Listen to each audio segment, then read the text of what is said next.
नमस्कार, आप जुड़ चुके हैं पब्लिक पिलर न्यूज से। खबर हनुमानगढ़ के नौहर से है। पूर्व विधायक अभिषेक मटोरिया ने बुधवार को यहाँ मटोरिया भवन में जन सुनवाई की। इस दौरान विभिन्न प्रकार की परिवेदनाएं उनके समक्ष आई। ग्रामीणों ने बिजली, पेयजल, सड़क, चिकित्सा, शिक्षा सहित विभिन्न विभागों से जुड़ी समस्याएं रखते हुए उनके निराकरण की मांग की। इस दौरान मीडिया से बातचीत करते हुए पूर्व विधायक के अभिषेक मटोरिया कहा कि भाजपा सरकार क्षेत्र के विकास को लेकर कटिबद्ध है। सरकार द्वारा विभिन्न जन कल्याणकारी योजनाओं के माध्यम से आमजन को राहत पहुंचाने का काम किया जा रहा है। इसके अलावा पेयजल को लेकर भी अनेक परिवेदनाएं आई है।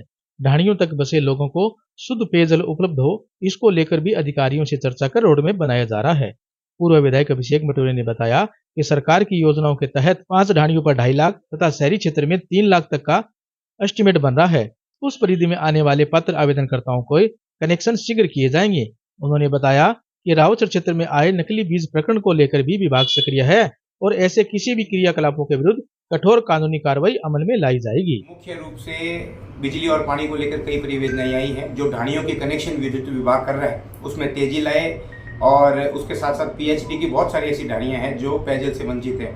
इन दोनों को लेकर आज काफी हद तक परियोजनाएं आई हैं और विभाग के जैसा कि आप देख रहे हो अधिकारियों को बुलाकर त्वरित गति से इन दोनों को समाधान करने के आज मैंने आदेश दिए। अनेक प्रकार की ढाणियां हैं जहां बिजली की समस्या आ रही है, कनेक्शन नहीं हो रही है। इसमें जो योजना है मैं आपके माध्यम से बताना चाहूंगा। 5 ढाणियों का औसतन 2.5 लाख तक का और छठी का 3 लाख तक का जो एस्टीमेट बनने का और दूरी का दायरा है, वो जो भी ढाणियां फॉलो करती है वो अपना आवेदन पूर्ण रूप से एक्सचेंज दफ्तर यहाँ नोर में लगाएं तो निश्चित रूप से सरकार उनको विद्युत उपलब्ध कराएगी। और जो पेयजल से वंचित ढाणियां हैं वो भी समूह के तहत जेजेएम या अन्य कोई योजना में अपनी एप्लीकेशन लगाए तो जलदाय विभाग भी उनको पेयजल कनेक्शन उपलब्ध करेगा।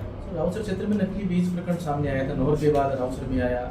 बिल्कुल ठीक है, आपने पहले नोहर में ऐसा प्रकरण आया था, अब राउचर में भी आया है। कृषि विभाग ने तुरंत कार्रवाई करी है। प्रशासन ने भी वहां पर पहुंचकर मौके पे जो सारे सैंपल्स थे वो जब्त किए। पुलिस इसकी जांच कर रही है। जांच प्रभावित ना हो इसलिए जांच अन्यत्र राउचर से हटकर टिप्पी दी है और पुलिस निष्पक्ष जांच करेगी और जो भी दोषी है उनके विरुद्ध कार्रवाई होगी। तो नोहर की बात करें, नोहर नगर पालिका द्वारा पिछले 9 माह में जो बीजेपी का बोर्ड आया तब से अनेक विकास कार्य हुए हैं, लेकिन कांग्रेस के स्थानीय विधायक और उनके पिता और हनुमानगढ़ विधायक को साथ लेकर शिकायतें हो रही है कि कार्य नहीं हो। बिल्कुल, आपने बहुत ही एक महत्वपूर्ण क्वेश्चन उठाया, इसमें कोई दोराई नहीं है। इसको दबी जबान कहने की आवश्यकता नहीं। खुले तौर पे हमने देखा है कि कांग्रेस के लोगों ने हनुमानगढ़ के विधायक को साथ लेकर नोहर की जो शिकायत करी है, मैं माननीय मंत्री जी से यही कहना चाहूँगा, मैंने उनसे बात भी की थी कि आप इस मामले में कहीं भी इस बात के लिए घबराई नहीं कि भारतीय जनता पार्टी है उनके द्वारा लिया गया निर्णय गलत है। जो खातून बानो हमारी चेयरमैन साहिबा बनी है, बढ़िया काम कर रही हैं, अच्छे विकास के काम कर रही हैं। उनके टेंडर रोकना, पेमेंट नहीं करना, अनर्गल आरोप लगाकर नोहर के विकास को हम बाधित नहीं होने देंगे। मंत्री जी के नॉलेज में है, चेयरमैन साहब और हम मिलकर पार्षदगण एक डेलीगेशन के रूप में भी बताएंगे। जो कांग्रेस के लोगों ने आरोप लगाए हैं और हनुमानगढ़ के निर्दलीय विधायक को साथ लेकर लगाए हैं, जैसा कि आपने बताया, वे आरोप अनर्गल है। किसी प्रकार की यहाँ पर कोई धांधली नहीं हो रही। बढ़िया काम नोहर नगर पालिका में हो रहा है।